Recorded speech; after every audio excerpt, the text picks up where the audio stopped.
Kalau secara pribadi saya tahu ya, tapi kan saya juga tidak bisa melarang orang siapapun ya, yang memiliki keinginan atau mungkin suka sama saya, ya kan.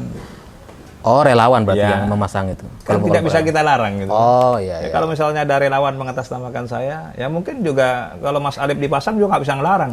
Loh kenapa nih? Banner saya kok dipasang di Jawa Timur? Wah, Relawan Alif gitu. wah enggak lah. Saya jadi relawan Bapak dulu lah. Harus tahu.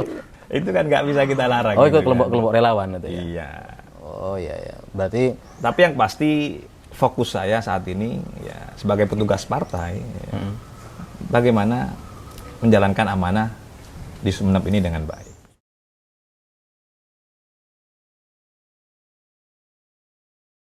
selamat pagi semuanya. Hari ini saya sedang di Sumeneb bersama Bupati Sumeneb, Bapak Fauzi.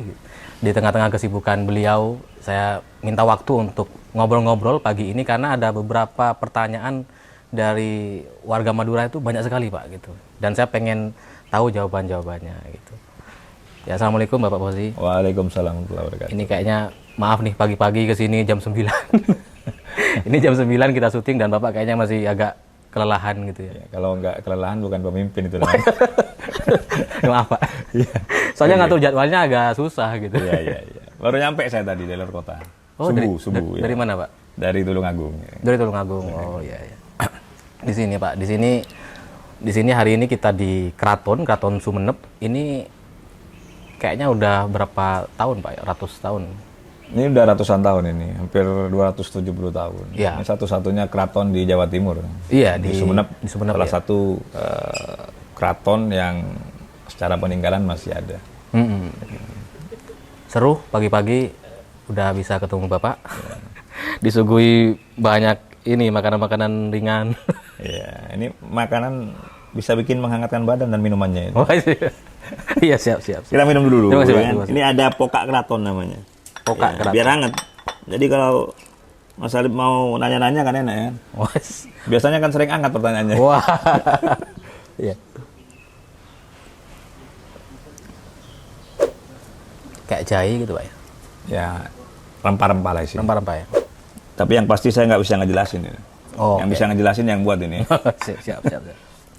Memang pertanyaan-pertanyaan netizen itu banyak yang panas, Pak. Oh gitu. Jadi saya itu ya kan saya juga baca di kolom komentar Bapak di Facebook itu kan wah ya adalah beberapa yang panas-panas gitu. Tapi sebelum kita sampai ke komentar-komentar netizen, saya itu penasaran sekali dengan banner kereta api di sepanjang Jalan Madura. Jadi waktu itu saya sering bolak-balik Jakarta Surabaya. Sepanjang jalan tuh ada fotonya Bapak dan itu sosialisasi kereta api gitu. Waduh, saya tuh terus terang Pak ketika pertama kali ngelihat banner-banner itu. Ini berapa ratus rumah yang harus dibongkar kalau kereta api itu benar-benar diaktifkan lagi karena reaktivasi bahasanya Pak. Iya. Coba Bapak jelasin dulu nih karena penasaran dan keresahan banyak orang ini Pak soal kereta api. Ya, jadi sebenarnya masalah reaktivasi kereta itu kan pada dasarnya itu kan sudah ada cantolannya ya. Itu ada di Perpres nomor 80 tahun 2019. Oke. Yang menurut saya kita ini sebagai pemimpin ya harus berani menyuarakan ya. Aspirasi boleh saja dari masyarakat, dari tokoh, dari kiai, tetapi kan dari pemimpin juga boleh menyuarakan kepada pemerintah pusat gitu kan. Oke. Nah itu awalnya memang kenapa kita suarakan itu berawal dari kunjungan Menteri Keuangan ya. Oh Ibu Sri Mulyani yang kesini Iya. beberapa waktu lalu. Oke. Sebelumnya saya memang mengajak seluruh bupati Madura pada saat itu untuk bersuratan kepada Presiden. Oh. Ya, untuk merealisasikan Kereta terkait api. dengan reaktivasi kereta. Oke. Yang sebenarnya saya sudah mencoba mengkomunikasikan pada saat itu dari reaktivasi kereta itu memang dari studinya itu mempergunakan jalur yang baru, tidak ya, mempergunakan jalur yang lama yang saat ini ya, banyak Diganti. banyak ditempatin orang kan gitu. Nah itu Pak yang menjadi kekhawatiran banyak orang. Bapak Ya. mungkin nggak denger, Ya. tapi saudara-saudara saya itu kan ada juga yang rumahnya di atas rel itu Pak. Wah ini kalau bannernya kan orang nggak ngerti. Waduh ini dibongkar nanti rumah saya ini. Ya, aman. Cuma kita ini kan pasang banner agar mengajak seluruh tokoh masyarakat untuk bersama-sama menyuarakan gitu. Kalau bukan kita siapa lagi kan gitu. Oh, siap. Ini masa depan Madura menurut saya. Memang sih, Ya. Madura ini panjang sekali, Panjang. sangat luas sekali. Jadi kalau ada kereta emang lebih efisien sih. Iya, apalagi Pulau Jawa ini sudah tersambung menurut saya. Dari ujung Kulon Banten sampai Surabaya. Surabaya, betul. Iya. Persoalan tidak bisa nyebrang nggak apa-apa karena ada jembatan Suramadu. Tapi karena memang ada kereta zaman dulu, ya kan, menurut saya tidak salah untuk direaktivasi kereta kembali. Karena memang sudah ada di Kepres nomor 80 tadi. Oke, soal aturan saya sudah paham Ya. dan keresahan masyarakat dari sini insya Allah sudah terjawab. Aman. Bahwa nggak akan bongkar-bongkar sembarangan karena di Sampang itu Pak, pasarnya kan dilewatin kereta api. Itu banyak yang protes tuh Pak. Waduh, ini nanti saya nggak bisa jualan di sini nih. Wah, ini sebelumnya kayaknya belum dijelasin sama. Ini kita sudah jelasin tadi. Oke. Terus kemudian saya juga ngelihat bahwa setelah banner-banner itu kereta api sepanjang Jalan Madura, sekarang sudah mulai ganti lagi Pak. Udah mulai promosi-promosi stiker Bapak Fauzi, penerus Gubernur M. Nur, gitu loh. Wah, ini dari kereta ke gubernur. Apakah Bapak kepikiran ke sana atau gimana ini Pak? Apakah ada urusan-urusan soal calon gubernur itu? Kok jadi ada lagi ini gitu rame?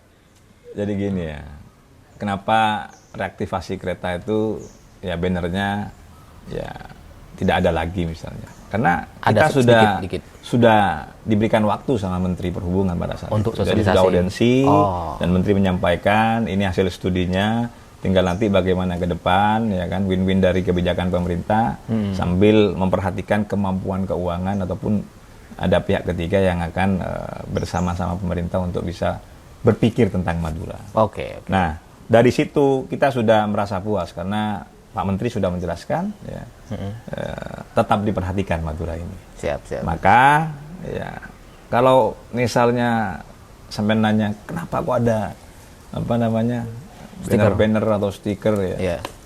Ya, saya juga bingung sebenarnya menjawabnya itu. Oh, Bapak juga nggak tahu ya? Tapi kalau misalnya nanya ada stiker di base-base, ada baliho di beberapa titik kabupaten misalnya, ya memang ada, saya akui itu memang ada baliho yang tujuannya adalah sebenarnya baliho itu isinya ayo berwisata ke Sumeneb. Ya itu awalnya Pak. Oh iya. Awalnya. Yang di dalam bus, Ya, di warung-warung. di warung-warung. Ada tuh memang. Benar. Sampai sekarang masih ada. Ya. Karena target yang kita inginkan adalah wisatawan Jawa Timur ke Sumeneb ini. Awalnya muncul stiker-stiker itu sebenarnya untuk wisata awalnya. Benar. Terus tapi sekarang yang di bus-bus itu saya pikir kan awalnya di Sumeneb kan saya lihat. Oh ini berarti calon bupati lagi karena kita mau pilkada lagi kan. Benar. Tapi saya ke Mojokerto, Probolinggo, loh Bupati Sumeneb kok ada di sini. ada apa namanya penerus M. Nur itu sebenarnya Bapak tahu atau dikondisikan atau gimana? Ya, kalau secara pribadi saya tahu ya, tapi kan saya juga tidak bisa melarang orang siapapun ya, yang memiliki keinginan atau mungkin suka sama saya, ya kan? Oh relawan berarti Ya. yang memasang itu? Kan tidak bisa kita larang gitu. Oh iya. Ya, kalau misalnya ada relawan mengatasnamakan saya, ya mungkin juga kalau Mas Alif dipasang juga nggak bisa ngelarang. Loh kenapa nih? Bener saya kok dipasang di Jawa Timur. Wah. Relawan Alif gitu. Wah enggak lah. Saya jadi relawan Bapak dulu lah. Harus tahu. Itu kan nggak bisa kita larang. Oh ikut gitu kan. kelompok relawan itu ya? Iya.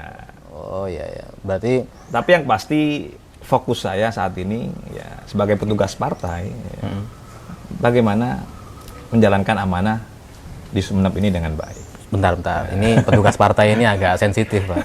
Karena banyak orang nggak suka gitu. Oh gitu? Iya. Iya, karena dia nggak ngerti kan. Nggak ngerti ya? Kalau ngerti pasti suka. Bapak Ya? kayaknya kok suka sekali dengan istilah petugas partai itu. Iya, karena kenapa saya sampaikan tadi? Orang kalau pengen tahu, pengen suka harus bergabung dong dengan PDI Perjuangan. Kalau nggak bergabung, nggak mungkin saya buka. Biarkan mereka yang di luar saja yang nggak suka. Oke, kita gabung dulu lah kalau gitu. Gabung dulu dengan PDI Perjuangan, baru suka pasti. Oke. Terus Bapak, ini kita masuk ke komentar-komentar netizen yang panas-panas di Facebook, Instagram. Saya lihat di Instagram nggak sih, di Facebook yang banyak. Saya tuh sempat baca kemarin kan Bapak sempat ya dengan beberapa warga interaksi dan Ya. sebagainya. Itu di kolom komentar itu banyak sekali yang mengkritik soal jalan. Oh. Jalan-jalan rusak gitu ya. Saya nggak tahu lah di daerah mana, katanya di sekitar Sumeneb gitu. Ya. Kalau di tempat saya sih aman ya, di tempat saya nggak ada yang rusak. Itu bisa dijelaskan nggak Pak? Itu kan banyak juga yang komentar, kenapa jalan-jalan tuh masih banyak yang rusak gitu. Ya, jadi gini ya, kalau kita mau ngulas di sini memang panjang, tapi saya coba kasih beberapa gambaran saja. Kalau berbicara infrastruktur, tentu itu tidak hanya berbicara jalan, Oke. tapi oke. juga berbicara infrastruktur lain, misalnya kelistrikan, Oh, oke. dan infrastruktur misalnya pelabuhan, Oke. atau mungkin Paham. ya bandara mungkin. Oke. Gitu. Jadi yang ingin saya sampaikan adalah Sumeneb itu berbeda dengan kabupaten lain. Oke. Kita ini banyak pulau. Oh iya iya. Iya. Iya. Ini- Jadi kalau kabupaten lain mungkin dia tidak punya pulau. Kalaupun punya pulau paling satu pulau. Iya. Nah, kalau Sumeneb punya 128 pulau, nambah 2 kemarin. Waduh. Itu Kita daftarkan. yang katanya timbul Ya, itu ya. baru kita daftarkan gitu. 128 pulau, 48 pulau berpenghuni. Nah, infrastruktur jalan tidak semua menjadi kewenangan pemerintah daerah. Ya, ada kewenangan pemerintah pusat, provinsi, kabupaten, bahkan ada pemerintah desa. Tapi biasa karena masyarakat terkadang ya secara informasi kan tidak memahami. Menurut saya Betul. sah-sah saja. Misalnya ini Pak Bupati, ini Pak Bupati. Nah, itu aspirasi buat saya, itu masukan buat saya. Oke. Tetapi saya harus berusaha bagaimana apa yang menjadi aspirasi itu diselesaikan. Walaupun ini kan baru pandemi Covid ya. Dimanapun APBD pemerintah daerah di Indonesia sama. Saya Seret, ya. pikir semuanya defisit. Kan.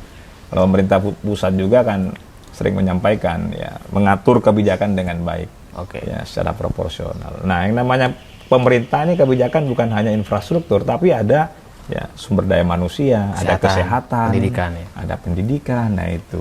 Iya ya, memang banyak yang nggak paham sih, Pak. Tapi kan netizen ya. Ya nggak begitulah. apa-apa. Apalagi pulau kita misalnya kayak Pulau Kangian. Pulaunya itu besar, hampir seperti Iya. salah satu kabupaten di Madura besarnya. Oh ya? Iya. Udah jadi kabupaten sendiri dia, Pak. Secara luas gitu. Makanya sering saya sampaikan memperjuangkan infrastruktur ya kan. Walaupun sebelumnya banyak menyampaikan Madura harus jadi provinsi. Saya menyampaikan boleh, tapi infrastruktur kita bangun dulu. Siap. Infrastruktur terbangun, ya sumber daya manusianya juga terbangun, siap, mantap sudah itu menurut saya. Ya memang sih kalau saya lihat di Sumeneb ini, karena saya kan juga jalan ke banyak daerah sih Pak. Ya. Mungkin ada jalan yang rusak tapi tidak separah daerah-daerah lain sebenarnya. Jadi kalau saya keliling Sumeneb itu sampai sekarang belum pernah nemukan jalan yang fatal. Tadi ke kerusakannya. sini mulus nggak jalannya? Ya kalau saya kan nggak, saya juga sering keliling ke mana, ke Selopeng, ke mana gitu. Yeah. Emang nggak ada yang fatal sih. Maksudnya paling ada dikit lah gitu. Yeah. Tapi kalau daerah lain tuh sebenarnya banyak yang lebih parah.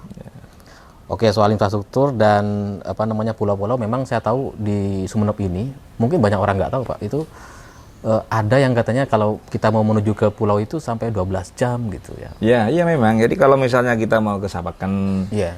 itu bisa 12 Memang jam. sejauh itu ya. Ke Kangian misalnya. Ya itu hampir-hampir sama. Bahkan ada yang lebih jauh menurut saya. Itu Yang ke dekat Makassar. Masalembu. Yang dekat Makassar itu. Ya, Kalimantan. Oh, Ya, Kalimantan. Itu bisa 24 jam. Oh ya? Iya. Naik kapal dari sini. Iya. Dari Pelabuhan Kalianget ya. Terus apa yang Bapak lakukan? Nah, ini saya kan di Sumeneb nih, saya kan warga sini, Pak. Ya. Warga Sumeneb. Terus saya juga ngelihat di kepulauan itu sebelum-sebelumnya tuh setahu saya ya, Ya. itu listrik itu hanya malam aja pakai genset gitu. Oh iya, kan saya tadi bilang persoalan Sumeneb ini bukan hanya persoalan infrastruktur jalan, salah Jalan, satunya ya. kelistrikan. Ya, di era saya ini ya kelistrikan ya. Ini memang kita perhatikan khusus. Ya. Bahkan target kita ini paling nggak tahun depan pulau-pulau kita ini yang membutuhkan listrik itu bisa terselesaikan. Semuanya tuh Semuanya. 48 Jadi pulau ya. komunikasi kita dengan apa namanya PLN ini memang sangat dekat komunikasi kita ini. Sangat masif dengan PLN. Ya, sering kita adakan acara untuk bagaimana memperjuangkan terkait dengan kelistrikan di pulau kami lah di Kabupaten Sumeneb. Berarti di kepulauan tuh sekarang udah hidup 24 jam, Pak ya?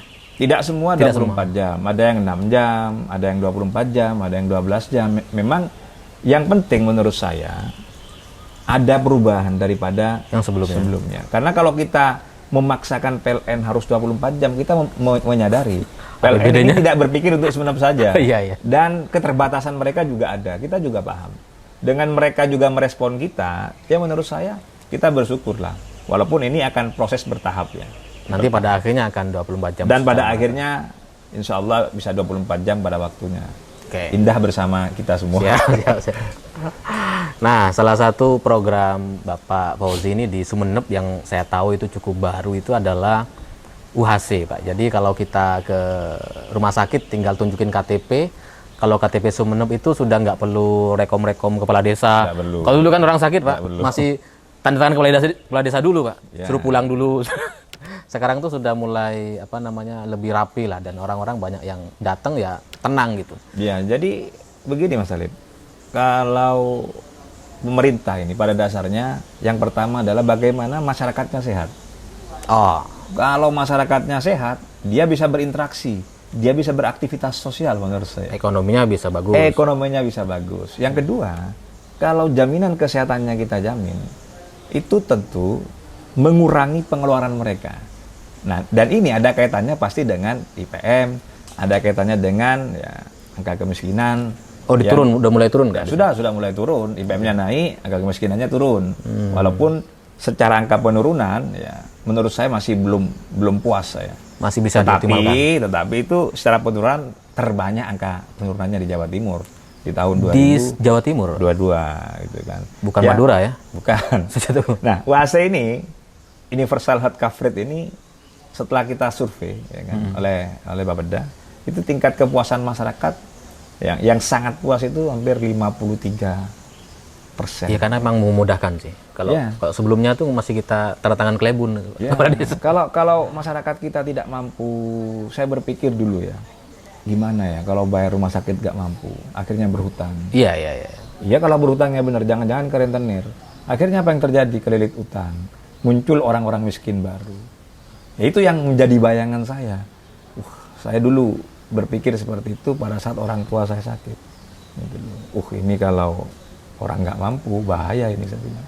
Mumpung saya jadi bupati ini kan kita perjuangkan UHC ini. Dan itu dari APBD semua ya? Nggak sharing itu. Mas. Sharing dari sharing pemerintah pusat. Pusat juga ya. Terus selain ini kan sedikit saya puji supaya mau saya masukin ke pertanyaan yang agak panas lagi. Siapapun yang akan maju kontestasi pilkada itu pasti butuh partai. Bapak kan anggota partai ya? Oh iya, tapi kan segala sesuatu itu kan semua perintah partai. Kalau partai misalnya kamu maju di sini, itu nggak bisa nolak, itu harus maju. Sama seperti saya, kamu maju di Sumeneb, maju saya. Itu banyak yang bilang kalau Sumeneb itu bupatinya itu bupati festival.